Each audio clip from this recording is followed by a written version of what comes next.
everyone, welcome back to my another video. So in today's video we'll talk about part time jobs in Canada. और बिल्कुल जो crystal clear चीज़ें हैं ना वो मैं आपको इस वीडियो में बताने वाली हूँ, बिल्कुल क्लियर, जो बिल्कुल सेम सिचुएशन यहाँ पे है। कुछ भी मैं ऐसे कवर करके नहीं बताऊंगी या फिर कुछ भी फिल्टर लगा के नहीं बताऊंगी कि ऐसे या नहीं ऐसे कर लो। बिल्कुल जो रियल सिचुएशन है वो मैं इस वीडियो में आज बात करने वाली हूँ। और मेरे पास काफ़ी दिनों से ऐसे मैसेज आ रहे थे कि प्लीज़ पार्ट टाइम जॉब्स के बारे में बता दो, और एक को तो मैंने कल रिप्लाई किया ही कि भाई हाँ मैं वीडियो बनाऊंगी इसके ऊपर। तो चलो, तो कहना है पार्ट टाइम जॉब्स की डिमांड, इसमें सबसे पहली चीज़ क्या मैटर करती है कि लोकेशन। आप किस लोकेशन पे अपनी जो जॉब है वो ढूंढ रहे हो, किस साइड पे ढूंढ रहे हो, ये सबसे ज़्यादा आपको देखना पड़ेगा। कुछ स्टूडेंट ऐसे हैं जो कहीं भी देखते हैं और वहाँ पे उनको काम नहीं मिल पाता, तो लोकेशन सबसे पहले आप देखो कि किस जगह पे आप अपनी जॉब सर्च करने के लिए जा रहे हो, स्पेशली पार्ट टाइम के लिए। सेकेंड चीज़, बिग सिटीज़ जैसे टोरंटो, वैंकूवर, सरी, इन जगह पे अगर आप जाओगे तो यहाँ पे आपको अपॉर्चुनिटीज़ ज़्यादा मिलेंगी, लेकिन कंपटीशन भी यहाँ पे उतना ही टफ भी मिलता है, ये भी आपको ध्यान में रखना पड़ेगा। स्मॉलर सिटीज़ या टाउन में आपको जॉब कॉम्पिटिशन्स कम मिलेंगे, लेकिन जो जॉब ऑप्शंस हैं वो बहुत ज़्यादा लिमिटेड होती हैं। तो सबसे पहले बात करते हैं पॉपुलर पार्ट टाइम जॉब्स की, जो आपको बहुत ज़्यादा ईजिली और जल्दी मिल सकती है। उसमें सबसे पहले रिटेल स्टोर्स आते हैं, जैसे वॉलमार्ट आ गया या फिर कैनेडियन टायर आ गया। अगर आप कनाडा में रहते हो तो आपको पता होगा वॉलमार्ट और कैनेडियन टायर में आप पार्ट टाइम जॉब्स इजीली कर सकते हो। सेकंड है हमारा फूड डिलीवरी, जैसे उबर है, डोरडैश है, स्किप है, ये सब चीज़ों में भी आप एक बार ट्राई कर सकते हो अगर आपको पार्ट टाइम जॉब मिल जाए, क्योंकि ये बहुत ज़्यादा ट्रेंड में है। और जो स्टूडेंट्स फुल टाइम भी करते हैं ना, अगर उनके पास पार्ट टाइम के लिए भी टाइम बचता है तो वो डिलीवरी में ज़्यादा जाना प्रेफर करते हैं, क्योंकि ईजी काम है, जो कि आपको इसमें व्हीकल की भी नीड नहीं पड़ेगी। आप पैदल भी जाके डिलीवरी, फूड डिलीवरी कर सकते हो। उबर या डोरडैश हो गया, तो एक बार आपको इसमें ज़रूर ट्राई करना चाहिए। नेक्स्ट है रेस्टोरेंट जॉब्स, इसमें आप हेल्पर होगे या फिर वेटर होगे या फिर यहाँ पे आप किचन में काम करवाने के लिए होगे या फिर आप शेफ भी बन सकते हो, तो इसमें भी आप पार्ट टाइम जॉब्स में ट्राई कर सकते हो, आपको इजीली मिल सकती है। नेक्स्ट हमारा है वेयर हाउस जॉब्स, जैसे कि हमारा अमेजोन है, यूपीएस है और सिक्योरिटी गार्ड है। सिक्योरिटी गार्ड में भी आप easily part time jobs find कर सकते हो, और वेयर हाउसेज में भी बहुत ज़्यादा नीड रहती है, क्योंकि वहाँ पे ज़्यादातर घंटे काम करवाते हैं, तो फुल टाइम के बाद उनके पास जो टाइम बचता है वो आप पार्ट टाइम जॉब में इन्वेस्ट कर सकते हो। तो इन सब चीज़ों में जो मैंने ऑप्शंस आपको बताए हैं, तो इन सब ऑप्शंस में आपको जितना ज़्यादा हो सके ज़्यादा से ज़्यादा ट्राई करना चाहिए। अब बात करते हैं करंट सिचुएशन 2025 की, कि कनाडा में पार्ट टाइम जॉब्स मिल भी रही हैं कि नहीं। पहले के कंपैरिजन में अभी पार्ट टाइम जॉब्स मिलना थोड़ा सा चैलेंजिंग हो गया है, थोड़ा सा डिफिकल्ट हो गया है, क्योंकि जैसे कि सबको पता है कि स्टूडेंट्स बहुत ज़्यादा आ गए हैं और जॉब्स थोड़ी सी कम रह गई हैं। दूसरी चीज़ है इकोनॉमिक स्लोडाउन, इसकी वजह से काम थोड़ा सा कम हो गया है, और जब काम थोड़ा सा कम होता है तो ये लोग हायरिंग भी बहुत ज़्यादा कम कर देते हैं। जितना ज़्यादा पहले इकोनॉमिक पे इतना ज़्यादा इफेक्ट नहीं पड़ा था, लेकिन अब बहुत ज़्यादा पड़ा हुआ है, तो हायरिंग इन्होंने बहुत ही कम रखी है। तो उसका भी एक बहुत ज़्यादा रीज़न देखने को मिल रहा है, जो पार्ट टाइम जॉब्स नहीं मिल पा रही हैं। नेक्स्ट, डिलीवरी जॉब्स यहाँ पे बहुत ज़्यादा फेमस हैं, लेकिन उनमें भी कॉम्पिटिशन इतना बढ़ गया है कि इसमें भी पार्ट टाइम जॉब ढूंढना थोड़ा सा टफ हो गया है। और डिलीवरी जॉब सिर्फ एक फूड की नहीं होती, बहुत टाइप में यहाँ पे डिलीवरी के काम होते हैं। कोई घर का सामान भी डिलीवर करना होता है, या काफ़ी सारी चीज़ें ऐसी होती हैं। तो इसमें जैसे कि सबको पता है सब पार्ट टाइम जॉब्स ढूंढते हैं, तो कंपटीशन इसमें भी थोड़ा सा बढ़ गया है। विंटर मंथ में आउटडोर जॉब्स जैसे डिलीवरी बॉयज़ को ज़्यादा स्ट्रगल होता है, due to snow and extreme weather, क्योंकि यहाँ पे ठंड बहुत ज़्यादा एक्सट्रीम लेवल पे गिरती है, बहुत ज़्यादा हार्श विंटर होती है। तो उस टाइम पे जो डिलीवरी जॉब्स होती हैं, तो कई लोग अगर होती भी है ना अवेलेबल, तो कर नहीं पाते हैं। बट अभी फ़िलहाल यहाँ पे कोई अब वो नहीं रही, क्योंकि विंटर्स जा चुकी हैं, तो इसका तो कोई मतलब ही नहीं बनता। बट यहाँ पे ठंड में थोड़ा सा काम डिलीवरी के लिए भी कम हो जाता है, क्योंकि इतनी ज़्यादा हार्श विंटर में डिलीवरी करना भी एक टाइप से बहुत ज़्यादा डिफिकल्टी हो जाता है। तो बात करते हैं कॉमन प्रॉब्लम स्टूडेंट फेस, जो कॉमन प्रॉब्लम्स है और स्टूडेंट फेस करते हैं। सबसे पहले ओवरवर्क और फटीग, काफ़ी स्टूडेंट्स अपनी स्टडीज़ के साथ 20 घंटे की जॉब मैनेज करते हैं, स्ट्रगल करते हैं। जैसे सबको पता है कि यहाँ पे 20 से 24 घंटे मिलते हैं, 24 घंटे अभी फ़िलहाल किया हुआ है, कब तक किया हुआ है किसी को नहीं पता। तो आप 20 से 24 घंटे भी लगा लो, आप अपना सब कुछ मैनेज करते हो। 20 घंटे आपको जॉब भी करनी होती है, उसके बाद फिर आप अपना काम भी मैनेज करते हो, उसके बाद आप अपनी पढ़ाई भी मैनेज करते हो, घर का भी सारा देखते हो। तो इसमें भी एक अपने आप में बहुत ज़्यादा स्ट्रगल होती है। जो ये वाला मैं पॉइंट बताने वाली हूँ ना, ये वाला पॉइंट मेरे को सबसे ज़्यादा मेन लगता है, वो है टफ कंपटीशन। क्या होता है कि यहाँ पे आपकी स्टडी का, जो आप कॉलेज जाते हो, आपको टाइमिंग नहीं पता होती है। जब पता चल जाती है तो वो आपका टाइमिंग आपके अकॉर्डिंग नहीं होता है। तो जो यहाँ पे स्टूडेंट है वो फ्लेक्सिबल टाइम मांगते हैं, जो कि अवेलेबल ही नहीं होती।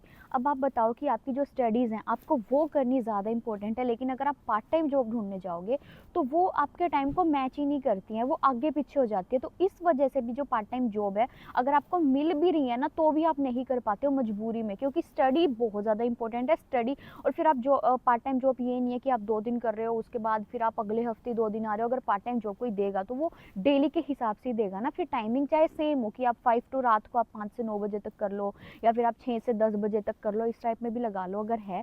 तो वो ये नहीं करेगा कि आप 2 दिन कर रहे हो उसके बाद फिर आपकी एक दिन स्टडी आ रही है कि आप 5 बजे ही स्टडी पे जा रहे हो, फिर आप उस दिन नहीं जा रहे हो। तो ये सबसे सबसे ज़्यादा मेन पॉइंट मेरे को लगता है यहाँ पे कि जो आपका टाइमिंग है वो मैच नहीं हो पाती है अगर आपको पार्ट टाइम जॉब मिल जाती है तो। वेज इशू भी बहुत बड़ी बात है, क्योंकि यहाँ पे 16 टू 17 पर आवर आपको मिलते हैं, लेकिन ये इतने ज़्यादा नहीं हो पाते कि हम इससे अपना खर्चा चला पाएँ। स्पेशली स्टूडेंट्स के लिए, क्योंकि उनके पास ज़्यादा टाइम नहीं होता है जॉब करने के लिए। उसके बाद जितने भी उनके बन रहे हैं उनको सारा का सारा उसमें कवर करना, कि खाना पीना भी कवर करना है, रहना, रेंट सब कुछ कवर करना है, अपनी फ़ीस भी निकालनी है। तो ये भी अपने आप में बहुत ज़्यादा टफ हो जाता है। एक पार्ट टाइम जॉब करके आप अपना पैसे कमाओ और फिर सारा कुछ करो, क्योंकि 20 घंटे 24 घंटे एक पार्ट टाइम जॉब ही हम मानते हैं और उसमें आप सारा खर्चा निकाल पाओ, ये अपने आप में एक बहुत बड़ी बात हो जाती है यहाँ पे। मैं आ गई हूँ घर, क्योंकि मेरे फ़ोन की बैटरी ने अपने प्राण त्याग दिए थे, तो वहाँ पे बैठ के कोई मतलब नहीं बनता था जब मैं वीडियो शूट कर रही हूँ। तो मैं फटाफट से घर आई, मैंने थोड़ा फ़ोन चार्ज किया और अब दोबारा से वीडियो स्टार्ट करते हैं।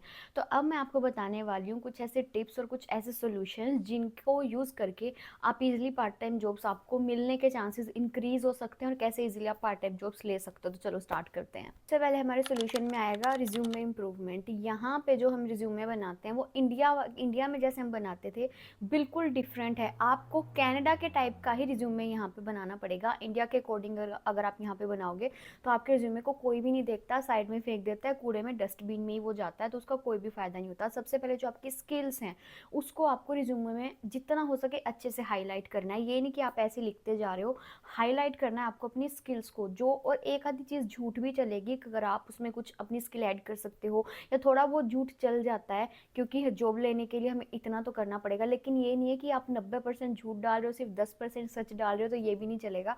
सबसे पहले आपको बनाना सीखना पड़ेगा कैनेडियन टाइप रिज्यूमे। इसके लिए आपको बहुत ईजीली यूट्यूब पे वीडियोस मिल जाएंगी कि आप कैसे कैनेडियन टाइप रिज्यूमे बना सकते हो। ये सबसे सबसे ज़्यादा मेन और बोनस वाला पॉइंट है। अगर आपको कनाडा की तरह रिज्यूमे बनाना आ गया और अपनी स्किल्स को आपको जितना हो सके अच्छे से हाईलाइट करना है अपने रिज्यूमे में, और थोड़ा बहुत झूठ बोल दो, कोई दिक्कत नहीं है, और तो उसके बिहाफ पे आपको जॉब मिलना और ज़्यादा ईजी हो जाता है। उसके बाद है ऑनलाइन जॉब पोर्टल्स जैसे इंडीड है, या फिर दूसरा हमारा लिंक्डइन हो गया, या फिर जॉब बैंक हो गया।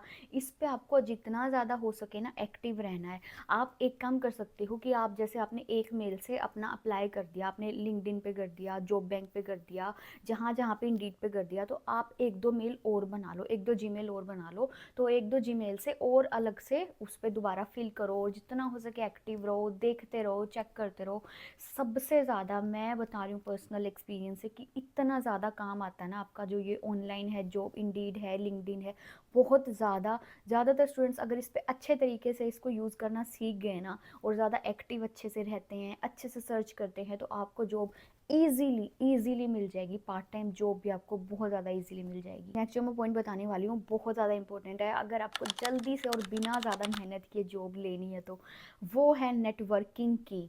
इसमें आपको क्या करना है, आपके जो सीनियर्स हैं या आपके जो फ्रेंड्स हैं, या फिर जैसे मैं मोस्टली अपनी वीडियोस में बोलती हूँ कि अगर आप यहाँ पे इंट्रोवर्ट बन के रहोगे तो आपका कनाडा में कोई काम नहीं है, आपको एक्सट्रोवर्ट ही बनना पड़ेगा अगर आपने कनाडा आने का फैसला किया है।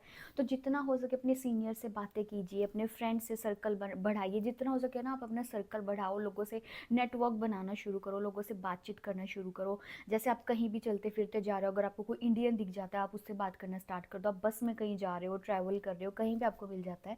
क्योंकि ऐसे क्या होता है कि मैं साइड वाले बंदे को नहीं जानती कि वो कहाँ पे काम करता है, कहाँ पे जॉब करता है। इमेजिन क्या पता उसको चाहिए ही हो, या फिर वो आपकी हेल्प ही कर सके कि मैं किसी अनजान से बात करूँ और मैं उसको अपनी सिचुएशन बताऊँ कि ये सब चल रहा है। आप जब बात करना स्टार्ट करते हो और वो एकदम से बोल दे कि अरे अगर तेरे को जॉब चाहिए तो मैं दिलवा देता हूँ, तो ये चीज़ें बहुत ज़्यादा काम आती है। बिलीव मी, अगर आपने ये करना स्टार्ट कर दिया ना तो आप मेरे को थैंक यू बोलोगे।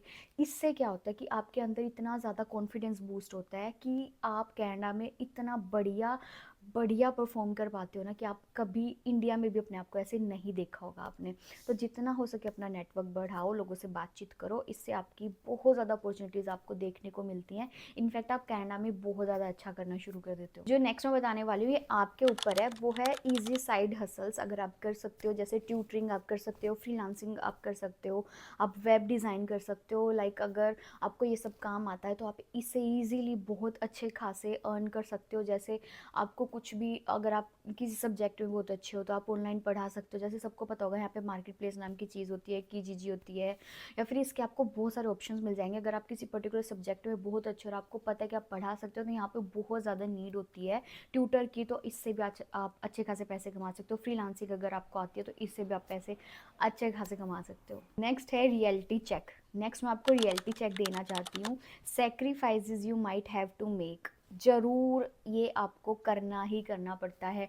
जैसे सोशल लाइफ में कॉम्प्रोमाइज़ आपको करना पड़ेगा। ये नहीं है कि जो आप इंडिया में करते थे, घूमना फिरना, दोस्तों के साथ ये सब चीज़ें करना, इसमें आपको बहुत ज़्यादा कॉम्प्रोमाइज़ करना पड़ेगा। कभी कभी नाइट शिफ्ट लेनी पड़ती हैं जो मेंटली और फिजिकली इतनी ज़्यादा एक्सॉस्टिंग हो जाती है ना कि ना कुछ खाने का मन करता है, बहुत ज़्यादा चिड़चिड़े हो जाते हैं। बट ये कनाडा का ही पार्ट है। अगर आप कनाडा में आए हो तो ये चीज़ें आपको फेस करनी पड़ेंगी। सोशल लाइफ आपकी डिस्टर्ब हो जाएगी और आपको ये आप सोचोगे कि मैं नाइट शिफ्ट क्यों करूँ, तो वो करनी ही करनी पड़ेगी। अगर आपके पास कोई ऑप्शन नहीं है यहाँ पे अर्न करने का या फिर अपने खर्चे चलाने का, तो ये भी आपको करना पड़ेगा, जिससे थोड़ा सा मेंटली पीस आपका खो जाता है। लेकिन अब है तो वो जो चीज़ है। वर्क लाइफ बैलेंस बनाना बहुत ज़्यादा डिफिकल्ट हो जाता है। जैसे हमारा स्पेशली फाइनल एग्ज़ाम्स के सीज़न में, जैसे हमने एग्ज़ाम्स की भी तैयारी करनी है, फिर हमें वर्क लाइफ भी बैलेंस करनी है, क्योंकि काम भी हम नहीं छोड़ सकते क्योंकि खर्चे चलाने हैं, लेकिन एग्ज़ाम की भी तैयारी करनी है।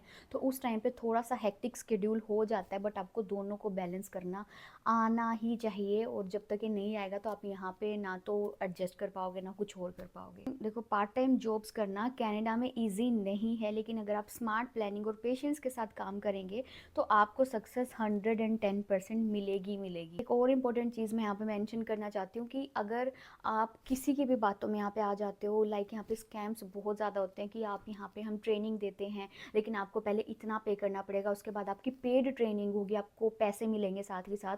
तो इन स्कैमर्स में आपने कभी भी नहीं फंसना। अपने अपने आप से पहले आप अच्छे से रिसर्च करो कि भाई हाँ ये चीज़ ठीक है, ये बंदा जेन्युइन है, तो ही आप ये चीज़ें ट्राई करना घुसने की।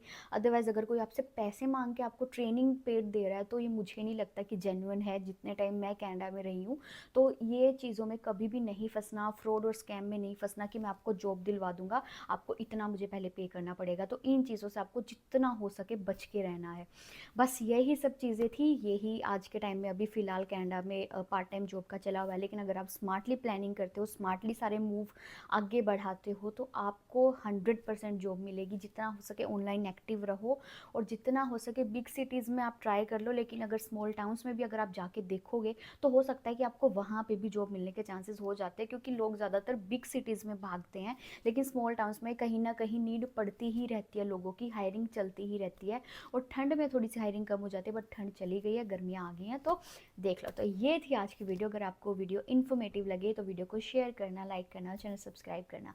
तो फिर मिलती हूँ आपके नए क्वेश्चन की वीडियो के साथ। जो भी आपके क्वेश्चन आप मेरे को कमेंट में कर दिया करो, क्योंकि अब मैं जो भी ज़्यादातर कमेंट्स अगर सेम होते हैं तो मैं उस पर ज़रूर वीडियो बनाने की कोशिश किया करूँगी। तो फिर मिलते हैं नेक्स्ट में। तो लेते हैं, बाय।